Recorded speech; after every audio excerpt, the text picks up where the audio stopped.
segunda clase empezamos a ver con secreción digestiva ácida del estómago fundamentalmente, le agregamos luego hígado, vimos intestino delgado con absorción y digestión, pero nos falta, claro, el páncreas exócrino, que algo ya vimos en la clase pasada, por lo cual no va a ser una clase, digamos, totalmente nueva, digamos, para ustedes. Como ustedes conocen bien, el páncreas, ¿no?, es una glándula que la podemos dividir en base a sus dos grandes funciones. La función exócrina, es decir, el contenido que se vierte a la luz de canalículos y conductos y que tiene que ver con esta parte que estamos viendo de Arti4, que tiene que ver con las enzimas, básicamente, que libera hacia la luz del duodeno, y el páncreas endocrino, ¿sí?, que es aquel que tiene que ver, por supuesto, con la función de la insulina, el glucagón, la somatostatina, es decir, las hormonas que están en el islote de Langerhans.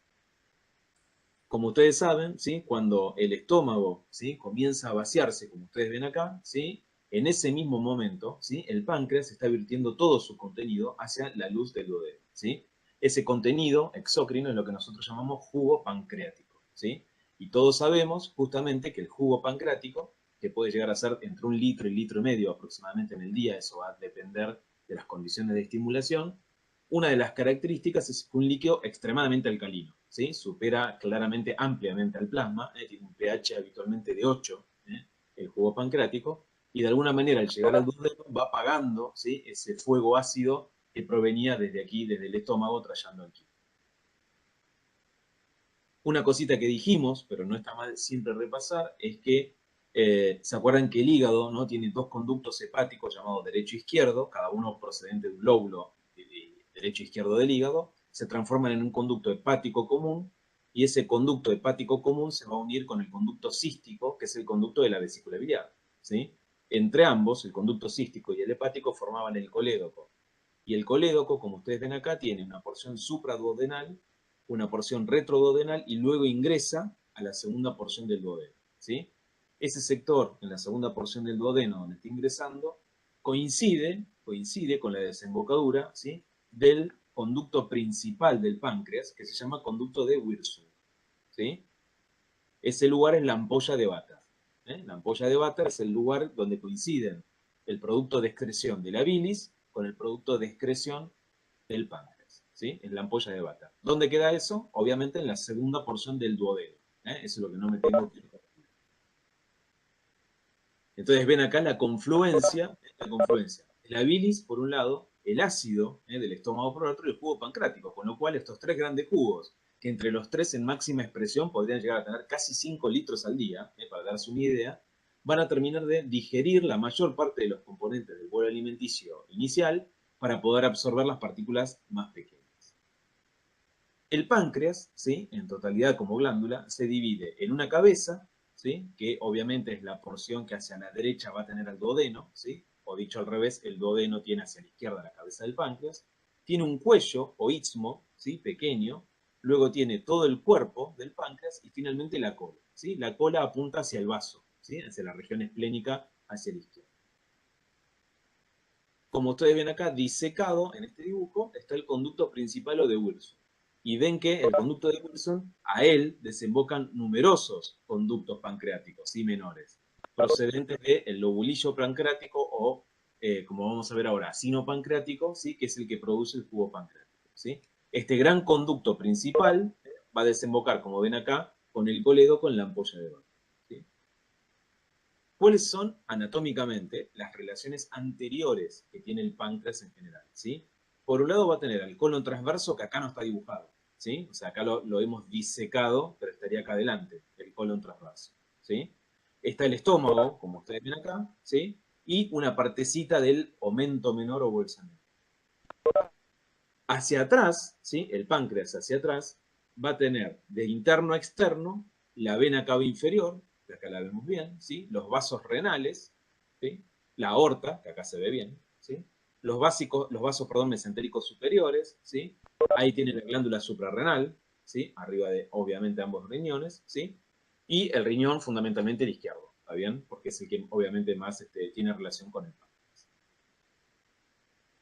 Y acá tienen un dibujo, ¿sí?, donde se observa la irrigación pancreática, que un poquito ya vimos la clase pasada, ¿sí?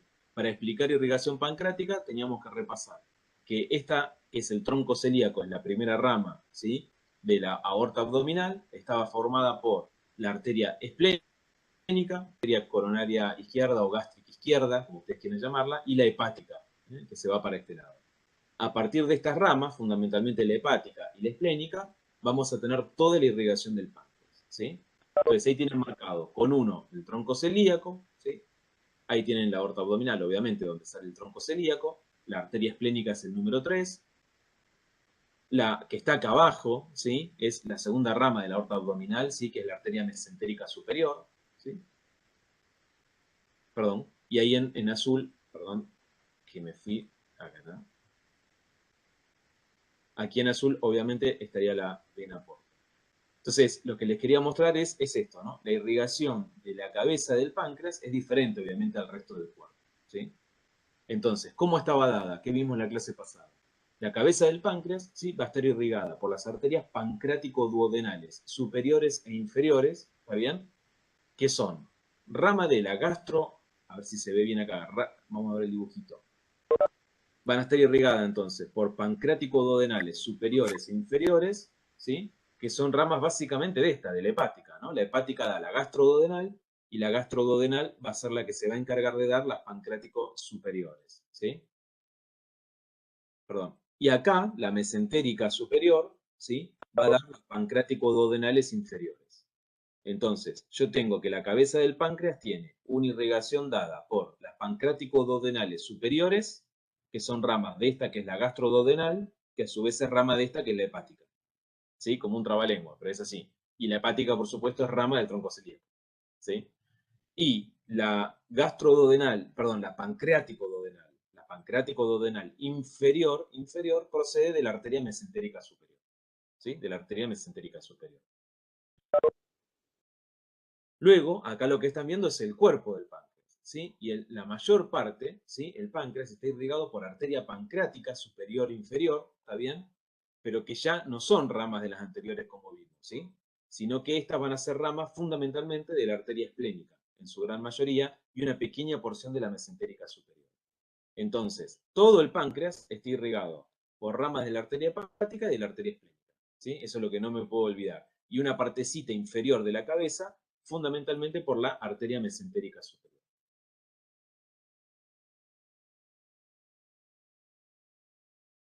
Bien, acá están viendo, ¿sí? En grande, cómo se ve al microscopio óptico en una tinción de hematoxilina eosina, ¿sí? Y lo que ustedes ven, ¿sí? Es algo que uno puede intuir ya que es una estructura glandular, ¿sí? Porque ven un montón de acinos. Todo lo que vemos acá son acinos, ¿sí? Si fuera más eosinófilo y no estuvieran estas estructuras, uno hasta podría decir que lo confunde con la tiroides, digamos, por el aspecto glandular que tiene, ¿sí? Como si esto fuera el coloide. Bueno, el problema es que acá, claro, tenemos muchísimos tabiques de tejido conectivo, como ven acá, y aparecen estas estructuras muy pequeñas, muy pequeñas. Esto que están viendo acá es el islote de Langerhans, ¿sí? Sería el páncreas endocrino, ¿sí? Que es muy difícil de encontrar en un preparado. No es tan fácil, a pesar de que hay millones, no es tan fácil de encontrar. Nosotros nos vamos a quedar en esto, en los acinos pancreáticos. Acá lo estamos viendo en gran aumento, ¿sí? Fíjense cómo ven, ¿sí? El conducto, ¿sí? Un conductillo ya del páncreas, y acá están viendo los acinos, los acinos.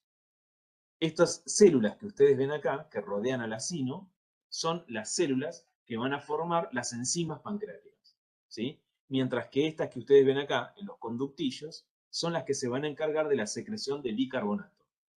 Entonces, yo puedo ya separar en el páncreas exócrino la secreción propia del acino, ¿sí? De las células epiteliales del acino, que son, el producto son proenzimas, o sea, enzimas inactivas, del producto de secreción de los canalículos, digamos, pancreáticos, de los conductillos pancreáticos, cuyas células lo que van a liberar a la luz es un jugo más bien líquido y muy rico en bicarbonato, ¿sí? Rico en bicarbonato.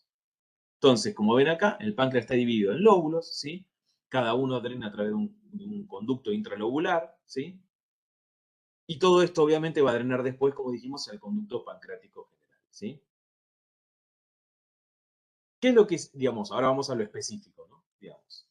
El jugo pancreático, como ven acá abajo, ¿sí? El jugo pancreático, entonces es la sumatoria de la secreción de las células del acino y de las células ductales, ¿sí? Siempre tengo que recordar esto. Las células acinares van a ser las que secretan los prosimógenos, digamos, los simógenos o proenzimas, ¿está bien? que son inactivos. Y como dice ahí, digamos arriba, libera un montón de ellos, ¿sí? Más de 20 diferentes simógenos, ¿está bien? Y las células ductales le van a proveer un cambio, ¿sí?, al contenido, liberando un jugo rico en bicarbonato. Entonces lo que vamos a ver ahora es, bueno, cómo es esa secreción, ¿sí?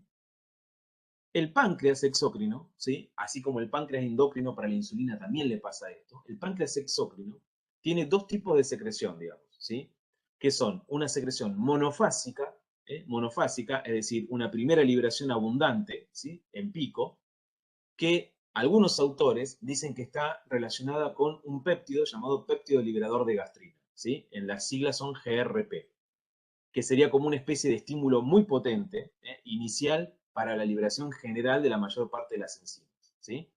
Pero la que nos interesa a nosotros no es esta secreción, sino la secreción más sostenida en el tiempo, la secreción más sostenida en el tiempo del jugo pancreático, que tiene que ver fundamentalmente con esta hormona que no nos podemos olvidar, que es la CCK o colecistoquinina, ¿sí? Entonces, como vamos a ver ahora, ¿sí?, digamos, hay dos enzimas fundamentales que provocan la liberación de enzimas pancreáticas, pero nosotros tenemos que pensar siempre en esta, la colecistoquinina, porque es la que más participa, obviamente, en el proceso de digestión de los alimentos. Entonces, dentro de las hormonas, tengo que recordar la colecistoquinina, ¿sí?, o CCK. Esta hormona, ¿sí?, que era liberada por las células I del duodeno, ¿sí?, va a provocar el estímulo de la liberación de los simógenos del ácido pancreático, es decir, las enzimas pancreáticas inactivas, ¿sí? También colaboran con la CCK estímulos no hormonales, ¿sí?, que son este estímulo neural que ustedes ya conocen, que es la acetilcolina a través del nervio neumogástrico vago, ¿sí? La acetilcolina actúa sobre receptores muscarínicos, ¿sí?, en las células del acino, y ayuda también a la liberación, obviamente, del jugo pancreático con enzimas, ¿sí? Bien, y esto, es tranquilo que no hay que saberse todo, es un poco para entender la complejidad, ¿sí?, la complejidad de la secreción enzimática que tiene la célula del acino, ¿sí? Fíjense que para lograr, ¿sí?, lograr que esta célula libere sus enzimas a la luz del acino, ¿sí?, pasan un montón de eventos moleculares, ¿sí?, y de transportadores a través de la membrana. Fíjense que en un primer momento, ¿sí?, la bomba de sodio-potasio ATPasa saca el sodio hacia afuera. Esto va a favorecer que ese sodio quiera entrar de nuevo, y cuando entre ese sodio va a ingresar cloro, ¿sí? El potasio, digamos, intracelular comienza a salir por el canal vasolateral, y esto, digamos, va a ayudar para que todo esto, digamos, sea la fuerza impulsora para la entrada de calcio. El calcio que ingresa a la célula va a ser de alguna manera como si fuera una célula, una neurona, ¿sí?, aquella que va a provocar la liberación por exocitosis del contenido de los gránulos secretores que tiene esta célula, ¿sí? Nadie les va a preguntar todo esto, ¿sí? Nadie les va a preguntar todas las bombas que tiene una célula cinar. ¿Por qué? Porque en realidad no tiene en la clínica, digamos, ¿sí?, no tiene estimuladores o inhibidores cada uno de estos. Pero, ¿sí?, lo que sí les van a preguntar es cuáles son los principales estímulos que recibe la célula acinar para la liberación de enzimas. Y ahí sí tengo que recordar estas dos: la acetilcolina como estímulo neural y la colecistoquinina, ¿sí?, como estímulo hormonal, ¿sí? Bien, y ahora estamos en el ducto, ¿sí? Es decir, ya el acino provocó la liberación de sus enzimas inactivas y ahora se va a mezclar con el producto de secreción de los ductos, que también es bastante complejo. Pero lo que tengo que recordar, obviamente, es que el producto de secreción de los ductos es un líquido rico en agua y en bicarbonato, ¿sí? Entonces, esto va a hacer que el jugo pancreático sea extremadamente alcalino.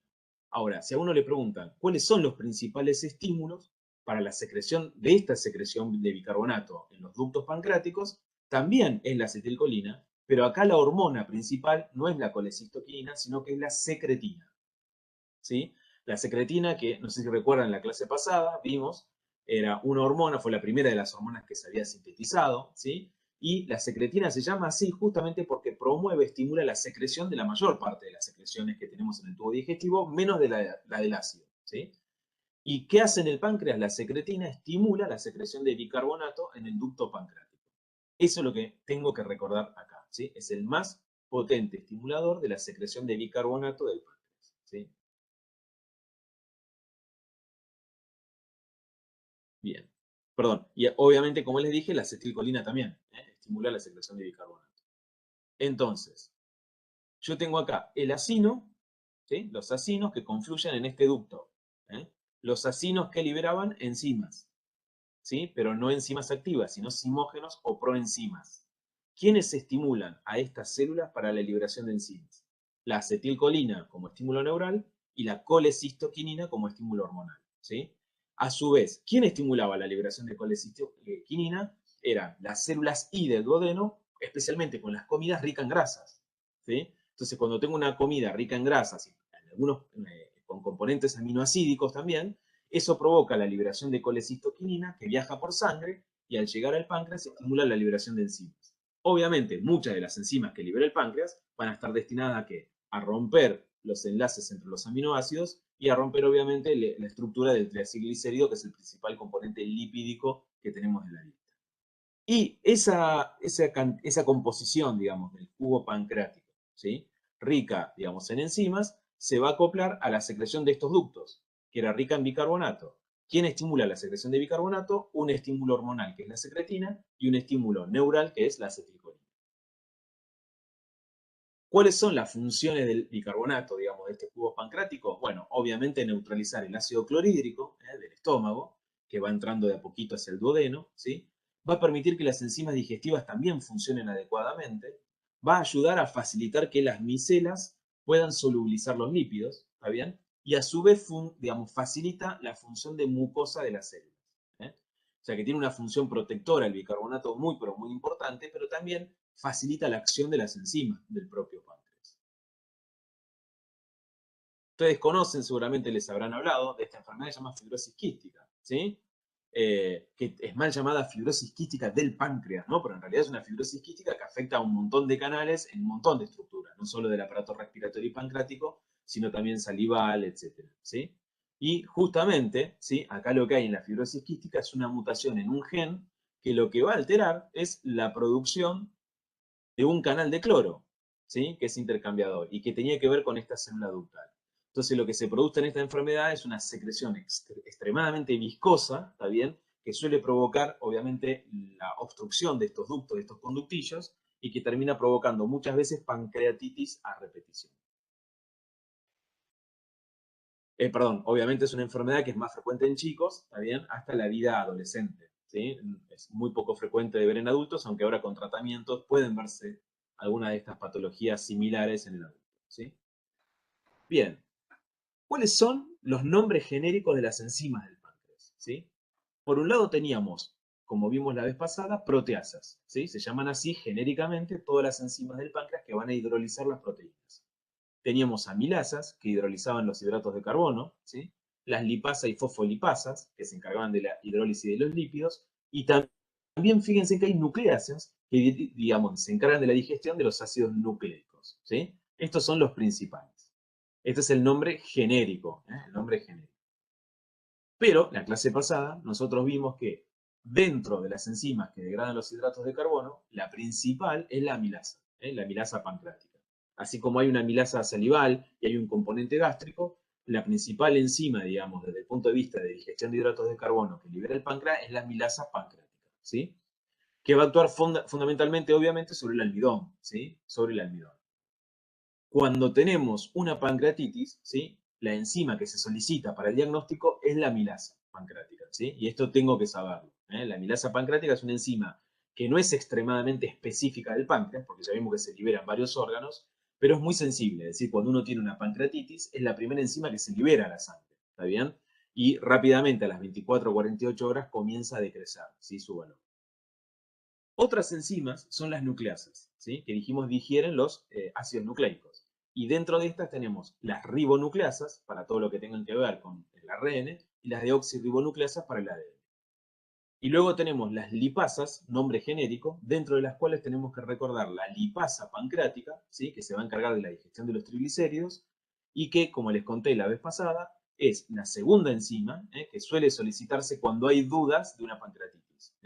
Siempre el diagnóstico de pancreatitis es con amilasa pancreática, y solo en caso de que haya duda, digamos, o que hayan pasado varios días y que la amilasa esté normalizada, se puede pedir lipasa. La lipasa es más específica de la inflamación del páncreas, pero es menos sensible, es decir, tarda 48 a 72 horas en hacerse evidente en la sangre, ¿está bien? Pero después perdura un poquito más de tiempo en la sangre. Aparte de la lipasa pancreática, hay otra enzima que digieren lípidos. Está la fosfolipasa, para los fosfolípidos, y la colesterol esterhidrolasa, ¿sí? Que hidroliza los ésteres de colesterol, ¿sí? Es decir, para los 3 tipos de grasas que tenemos habitualmente en la dieta. Y dentro de las proteasas, ¿sí? Vamos a encontrar, como dijimos la vez pasada, digamos, enzimas que se van a encargar, ¿sí? De la digestión de la parte más interna de las proteínas, ¿sí? A eso la vamos a llamar endopeptidasas, ¿sí? Que son las que desdoblan las proteínas. Y dentro de esta hay nombres que ustedes ya, digamos, habíamos visto la vez pasada. Está el tripsinógeno, que luego se va a convertir en tripsina, y el quimiotripsinógeno, que se va a convertir en quimiotripsina, ¿sí? Luego tenemos exopeptidasas, es decir, aquellas que se encargan del clivaje, ¿no? De los extremos de las proteínas, ¿sí? Y acá vamos a tener aquellas que clivan el extremo carboxi terminal de la proteína y se llaman carboxipeptidasas, y aquellas enzimas que clivan el extremo amino terminal de las proteínas y se llaman aminopeptidasas, ¿sí?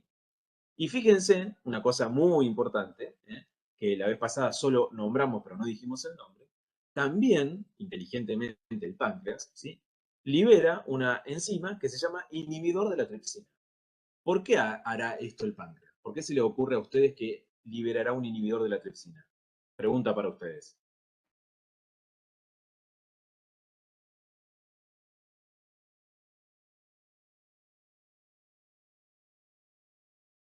¿Qué se les La ocurre? tripsina Sentidos no era la comunes. que activaba el resto. De nuevo, porque ahora hablaron todos juntos y me perdí. ¿Por qué liberará un inhibidor de la tripsina si libera tripsinógeno para que se convierta en tripsina? Bien, ahí Emiliano pone en el chat, exactamente. Yo tengo que tratar de alguna manera de tener mecanismos, ¿sí? Dentro del páncreas, ¿no? Mecanismos que resguarden el propio páncreas de la activación de sus propias enzimas, ¿sí? Entonces, dentro de los mecanismos protectores que tiene el páncreas, uno de ellos, no el único, uno de ellos, es generar un inhibidor de la tripsina, ¿sí? Aunque está en pocas cantidades, este inhibidor de la tripsina facilita que obviamente ¿sí? Cualquier activación del tripsinógeno dentro del páncreas a tripsina rápidamente sea inhibido y esta tripsina no digiera el propio páncreas. Esto es importante. Recuerden que cuando todas las enzimas del páncreas llegan a la luz del duodeno, ¿sí? En el ribete en cepillo del duodeno estaba una enteroquinasa o una enteropeptidasa intestinal, ¿sí? Esa enteroquinasa en el ribete en cepillo es la que va a transformar al tripsinógeno en tripsina y la tripsina luego es la enzima que se va a encargar de clivar y de activar el resto de las enzimas. ¿Importa? ¿No importa? Ah, sí, aquí sí, una cosa así importante. Eh, Así como todos tenemos una fase psicógena, digamos, de la secreción de ácido, ¿está bien? Acá también en el páncreas existe una fase psicógena o cefálica. Es decir, no hace falta, digamos, la presencia estrictamente del alimento en el estómago, ¿sí? O en la luz del duodeno para generar secreción pancreática. ¿Sí? Es decir, que solamente con el gusto, el olor de la comida, el hambre, ¿sí? El hambre, todo esto genera por estimulación parasimpática, por estimulación vagal, la liberación de un 25%, ¿sí? De las enzimas pancreáticas, ¿sí? Después tenemos una secreción gástrica pancreática. ¿Por qué se llama así? Porque también por la distensión misma gástrica y por la liberación de gastrina se provoca la liberación de acetilcolina y esto estimula la secreción pancreática. Pero fíjense que es un poquito, 10%. La mayor parte de la secreción de enzimas del páncreas, ¿sí? Se va a producir en lo que se llama fase intestinal. ¿Qué significa fase intestinal de la secreción pancreática? Que cuando lleguen los alimentos ricos en ácidos grasos y ricos en aminoácidos, ¿sí? Al duodeno, ¿sí? Se van a liberar la colecistoquinina, la secretina, ¿sí? Y la acetilcolina, que van a provocar la liberación de la mayor parte de las enzimas pancreáticas, ¿sí? Entonces, esta es la fase más importante, es la fase intestinal.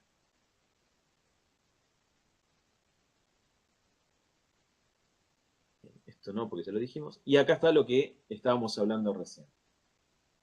El páncreas tiene diferentes mecanismos protectores, ¿sí? Para evitar la autodigestión de la glándula, ¿sí? Entonces, fíjense en lo siguiente, ¿sí? Por un lado los almacena a las enzimas como simógenos, ¿sí? Estos simógenos son precursores, ¿sí? Que no tienen actividad enzimática. Entonces, por un lado los almacena como simógenos. Los almacena en gránulos de forma selectiva, es decir, evita el contacto de algunos gránulos con algunos contenidos con el contenido de otros gránulos que podrían activar estas enzimas, ¿sí? Entonces, los gránulos no es que se mezcla todo, sino que el almacenamiento en esos gránulos en el acino pancreático son selectivos, evitando que se pongan en contacto con el contenido de otros gránulos. Tiene una, digamos, como dijimos recién, un inhibidor de la tripsina, es decir, proteasas que inhiben, ¿sí?, la activación prematura de las enzimas pancreáticas, ¿sí? Y además tienen inhibidores de la degranulación, de esos zimógenos, ¿está bien? Y después proteasas no digestivas que se encargan de degradar las enzimas digestivas. Es decir que, fíjense, ¿sí?, lo siguiente, las enzimas que va a liberar el páncreas son inactivas, son zimógenos, ¿sí? Por un lado van a estar como mecanismo protector almacenado en gránulos, ¿sí?, para que obviamente no digieran la glándula. Después, el contenido de un gránulo no coincide con el contenido de otro gránulo. Entonces, por ahí hay muchas enzimas en un gránulo, ¿sí?, que no van a ser activadas porque los activadores están en otro gránulo. Tercero, hay proteasas inhibidoras, que bloquean justamente la activación del tripsinógeno en tripsina. Pero también hay enzimas que degradan a esas enzimas si se llegaran a activar. Es decir, que si por algún mecanismo, supongamos, el tripsinógeno se clivara a tripsina, no solo hay un inhibidor de la tripsina, sino que tiene enzimas que degradan esa tripsina, ¿sí? Eso es lo que yo tengo que recordar del páncreas, ¿sí? Fíjense cómo se ve el páncreas en una tomografía de abdomen. Es esto que vemos acá. Todo esto que vemos acá es el páncreas. Se ve adelgazado, ¿sí?, como una estructura que va básicamente de la parte media, ¿sí?, hacia la izquierda. Recuerden que en la tomografía lo que ustedes tienen a la izquierda es derecha y lo que estamos viendo a la derecha es la izquierda. Entonces acá vemos la cabeza del páncreas y luego la cola hacia la izquierda. La cola hacia la izquierda.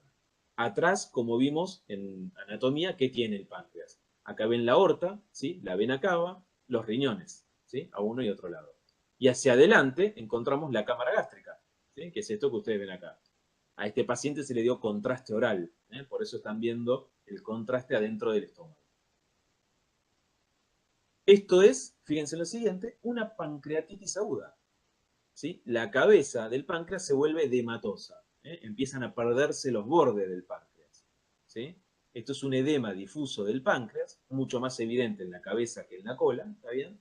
Esto es una pancreatitis aguda, ¿sí?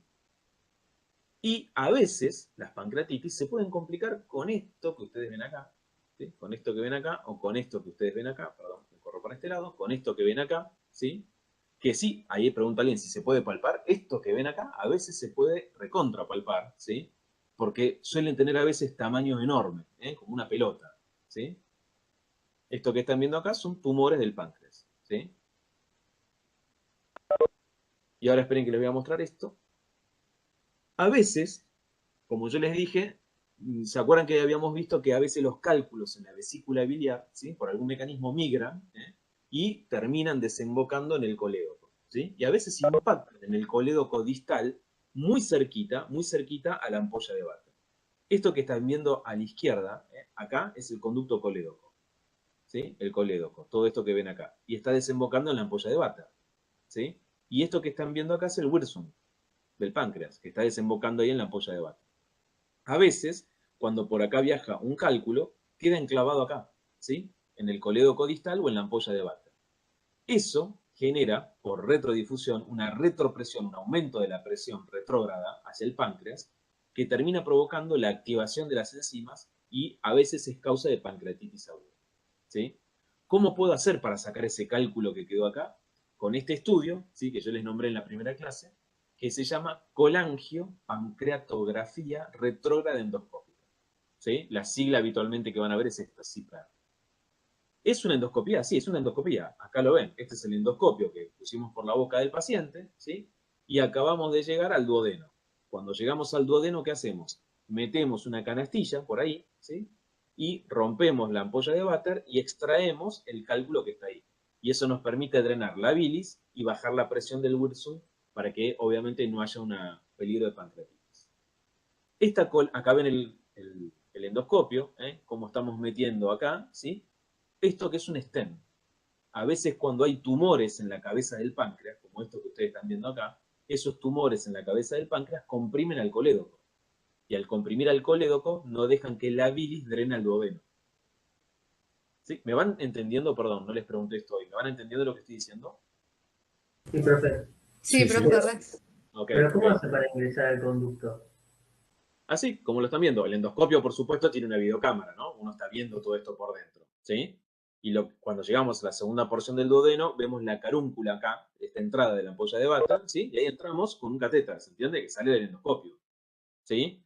¿Ese catéter para qué puede servir? Puede servir simplemente para tomar una muestra acá, ¿sí? Desobstruir, o a veces abrir con una canastita, como van a ver ahora, ¿sí? Y agarrar el cálculo que estaba por acá y llevárselo. Pero también esto me permite introducir stents. Entonces, fíjense, acá tienen un tumor de la cabeza del páncreas que comprimía el colédoco, lo cerraba el colédoco, entonces la bilis no drenaba.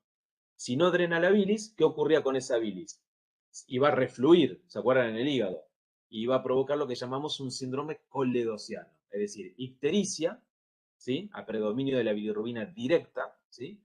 Pero con acolia. ¿Por qué acolia? Porque la bilis, al no llegar al duodeno, ¿sí? La bilirrubina que venía con la bilis no va a generar estercobilinógeno y por lo tanto no se va a tener la materia fecal.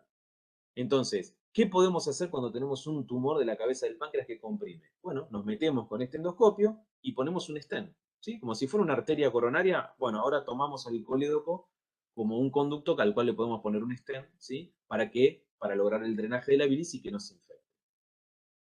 ¿Sí? Acá tienen otro dibujo, ¿sí? Como se ve bien la colocación. ¿Sí? Y a ver si se explica un poquitito más con este videito.